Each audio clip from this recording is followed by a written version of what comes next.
Assalamualaikum warahmatullahi wabarakatuh.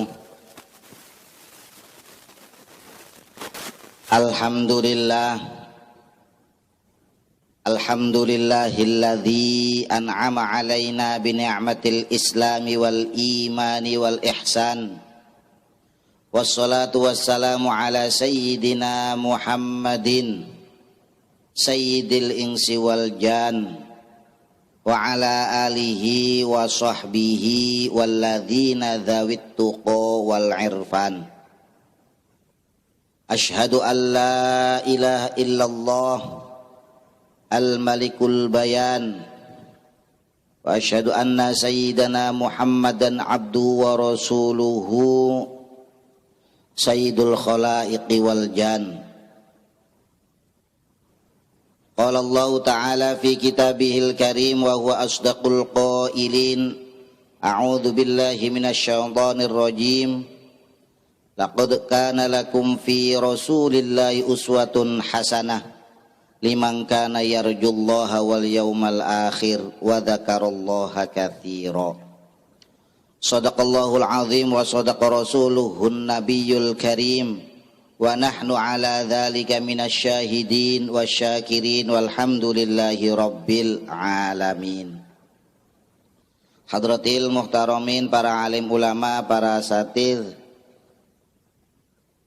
dan juga seluruh jajaran pengurus DKM Masjid Agung Sumber, tidak ketinggalan seluruh pengurus acara senam pagi, para bapak, para ibu, para pendengar, hadirin hadaniyallahu wa iyyakum ajma'in.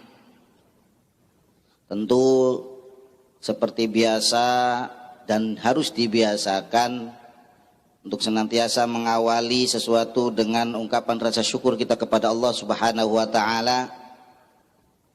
Bahkan ketika dalam berdoa pun etika yang pertama adalah mengucapkan rasa syukur dengan bacaan alhamdulillah dan sebagainya.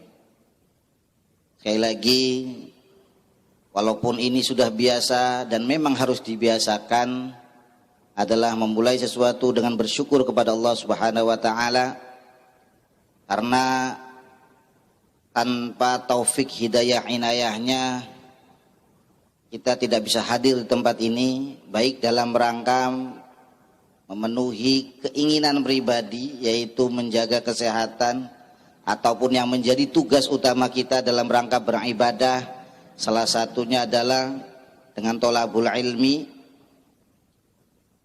Sehingga rasa syukur itu semoga kita semua yang hadir khususnya dijadikan oleh Allah Subhanahu wa taala hamba-hamba yang pandai bersyukur.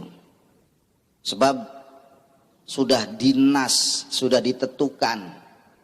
Allah Subhanahu wa taala menyebutkan di dalam Al-Qur'an, wa qalilum min ibadiyasy syakur. Sangat sedikit sekali orang-orang yang pandai bersyukur. Jadi dari sekian di antara kita, semoga kita adalah termasuk bagian orang-orang yang wa qalilun tadi, yang paling sedikit tadi. Hanya sekedar bersyukur, Allah sampaikan wa qalilum min ibadiyasy syakur, sangat sedikit sekali. Salawat dan salam semoga terlimpah curah kepada junjungan Nabi Agung Muhammad sallallahu alaihi wasallam, pada keluarga, sahabat serta seluruh umatnya. Para bapak, para ibu, hadirin, para pendengar hadaniyallahu wa iyyakum ajma'in. Walaupun judulnya adalah terkait dengan doa, sejatinya masih terkait dengan ayat Al-Qur'an yang saya bacakan tadi, yang sering dibacakan ketika acara-acara maulid atau peringatan-peringatan maulid Nabi Muhammad sallallahu alaihi wasallam. A'udzu billahi minasyaitonir rajim. Laqad kana lakum fi Rasulillahi uswatun hasanah. Sungguh ada pada diri Nabi Muhammad sallallahu alaihi wasallam adalah uswatun hasanah.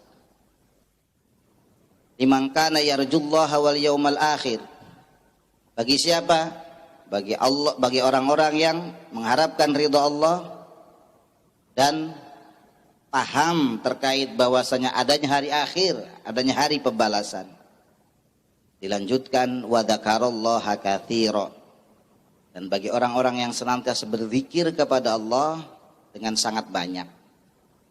Mungkin beberapa di antara kita sudah mendengarkan pembahasan itu. Tapi pada kesempatan yang berbahagia ini, izinkanlah kami lebih spesifikkan atau mengkhususkan pada kata-kata yang terakhir, wa dzakarallaha katsira.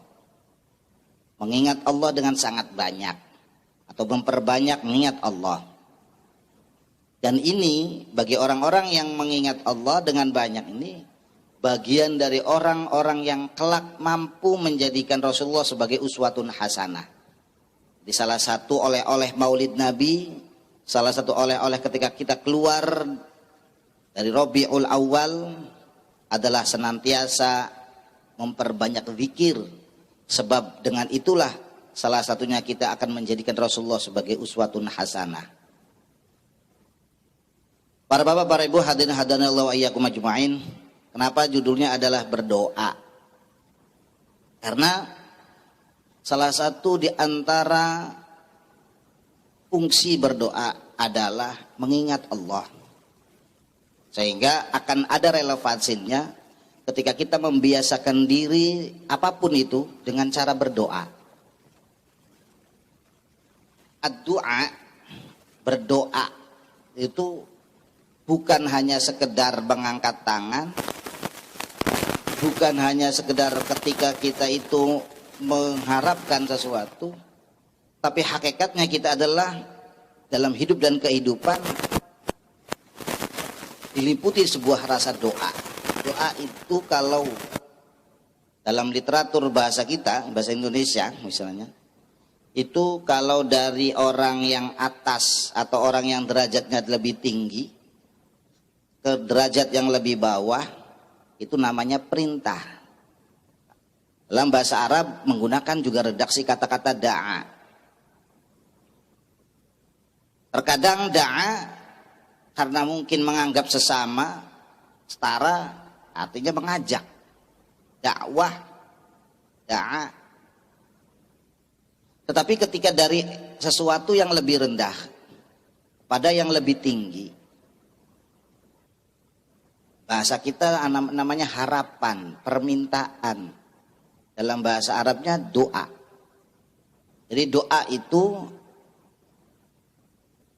dalam bahasa Arab cara memandangnya bagaimana konteks kalimatnya. Kalau di bahasa Indonesia mungkin sudah lebih terperinci.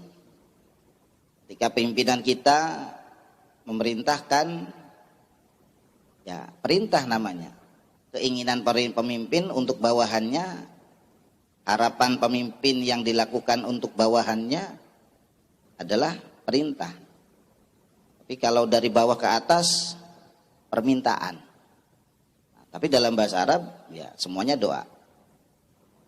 Yang kita bahas kali ini tentu adalah kita sebagai makhluk Allah yang diharapkan sebagai orang-orang yang senantiasa berdoa. Karena apa? Yang pertama, fungsi berdoa adalah sebagai wujud kefakiran kita, rasa butuh kita kepada Allah Subhanahu wa taala. Walaupun untuk sebagian para aulia untuk berdoa secara jahar itu malu. Sehingga beliau-beliau ini jarang berdoa. Tapi jarang berdoa ini bukan karena merasa sombong tidak butuh Allah, tidak. Tapi karena rasa malu. Malu kenapa? Sudah banyak kiranya yang Allah berikan kepada kita, tetapi kadangkala kita hanya untuk sekedar menunaikan kewajiban saja banyak yang terlalaikan. Coba kita dihitung.